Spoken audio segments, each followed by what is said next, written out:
Marketer, how would you improve this headline? Home delivery plus web plus mobile plus tablet equals one exceptional offer. So typical. We asked this question in our last session. You provided some solid optimization suggestions. Others might want to check out the comment section in YouTube where we discussed it. But I'm going to share with you now the actual headline that we eventually created and tested. Here it is. Get free, unlimited online access to X, that's the brand, newspaper. Now, look at the two side by side, and let me share with you the result. Here it is, 181%. Wow. Why did this second headline do so much better? At the end of this session, we're going to come back and discuss the answer. But for now, I want to make an essential point. To master headline craftsmanship, you must learn to predicate customer value. But you say, how do we do this? How do we load our predicate? Well, the answer is coming up. This is a fast class, 40 minutes of content in less than 10 minutes. In the last session, we taught you how to structure the first 4 words of your headline. Now, in this session, we're going to teach you how to structure the rest. There are 3 key principles, and here's the first. Number 1, position the customer's gain as the direct object of the sentence. This reminds me of grammar school. Direct object, you say? If you don't remember, look it up online. But I'll show you with examples from real headlines. This is a headline that we examined in the last session, but let's reflect on it in a new way. Have the newspaper waiting for you at your door. All right, let's study it. What is the direct object? Well, the direct object is typically a noun, so let's find the nouns. Door and newspaper. And newspaper is the direct object. Do you remember the subject? If you were in the last fast class, we talked about understood subjects. It is you. So you have the newspaper. That's the key to this sentence. However, it's weak. It's a poor formulation. The verb is weak, and the newspaper itself is not the primary psychological driver. You say, what do you mean? Well, let's look at the winning headline and break it down and see. Here it is. Save 50% on home delivery of the newspaper. Wait a second now. This is different. What is the direct object? Do you know? Correct, it's 50%. And the understood subject is you. You save 50%. It's far more powerful. The verb is stronger, and the 50% is the psychological driver of the offer. We must learn every time to position the gain as the direct object in our headlines, in their predicate. Now, marketer, learn, nouns form the substance of appeal, and they should target the epicenter of the customer's interests. Let's look at the result between these two headlines. 24%. Here's another. Protect your family with affordable term life. What are the nouns in the headline? Life and family. Correct. What is the direct object? Family. But what did this person come to this website for? Not for family, and not even yet to get insurance. At this stage, the hoped-for gain is a decision tool that will help them choose the right insurance. So let's look at the treatment. Receive a no-obligation quote or a free life insurance guide. Now, the modifiers here are superb, and we'll talk about those in the next point. I want to focus on the guide and the quote. Do you see how powerful they are? Receive, understood subject, you, receive. And again, quote and guide. That's powerful. It positions the gain as the direct object, and it changes everything. So then, what is the difference? 91%. Wow. That brings me to the second point. Structure a receive or become predicate. You say, what do you mean? Well, let me show you an experiment.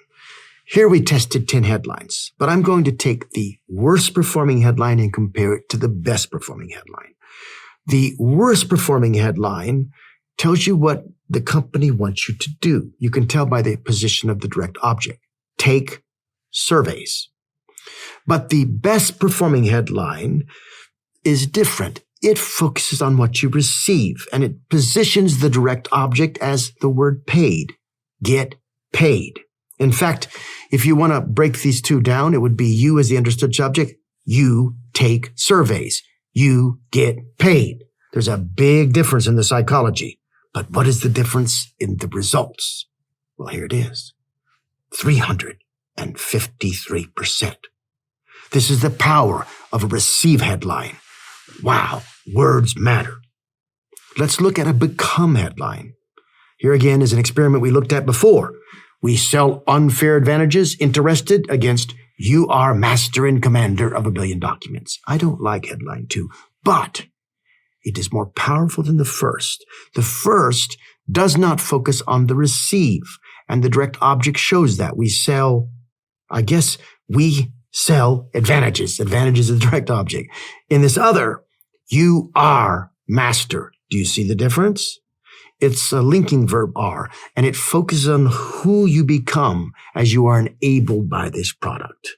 And the difference, as we saw in previous experiments, was 42%. And this brings us to our third point. Before I do, let me try to help you. Why don't you take a headline that you're working on and put it in the YouTube comments? If you can do so in the next 30 days, myself and other members of the community will try to help you optimize it. Make a note of that and do that when we're done, but we're going to move to point 3. Select modifiers to amplify the impact of your message. This is so powerful. You want to choose words which clarify or intensify the customer's gain. I'll show you with an example. Remember this? Home delivery plus web plus mobile plus tablet equals one exceptional offer. Compare that to get free unlimited online access. Now let's just look at the modifiers. We're going to highlight them and work backwards. So to X, or to the newspaper, that's a prepositional phrase. That's a modifier. Online is a modifier. Unlimited and free.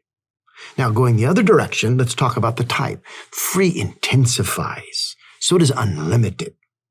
Online clarifies. And so does the prepositional phrase to the newspaper. We know this second headline produced a 181% improvement, but now we're starting to understand how the combination of these principles we've been teaching all work together. 3 this time, 3 in the previous session. When you put the 6 together, you can really construct something powerful. So, why did this headline do so much better? Are you beginning to understand? As you think about that, let's apply your learning to these 3 headlines. Relief from back pain. Same-day back pain relief. Avoid open back surgery. Think about the 3. Let's highlight all the modifiers at once. Can you see the difference? Well, the first one has a clarifier back. The second headline uses the clarifier back plus the word same day, and that's powerful. However, the third headline has the word open back. Well, this sets up an interesting experiment. We already know that probably the second or third headline will do better, but which one is targeting the epicenter of the customer's interest? Is it the idea that you can get same-day relief, or is it the idea that you can avoid painful, dangerous open back surgery? Well, the answer turned out to be the latter, C, 47% better than the others. You can learn so much here. Are you beginning to understand? Not only can you learn how to structure your headlines, but you can learn how to structure your tests. Marketer, every marketing claim should be held against a certain terse, clear, if seemingly hostile 2-word standard. So what? And your headlines need to overcome this. And the best way to overcome this objection is with these 6 principles. I'm hoping that somehow you're learning as I do my best. I wish I was a better teacher. I'm trying. I want you to capture the insights that we've gleaned from thousands of experiments and be able to apply them. I'll tell you something. The headline is the molecular unit of marketing. If you can understand and structure headlines and the principles around them, you can understand all of what matters most in this fascinating discipline. Thanks for your trust. Thanks for your time. I'll be back with more.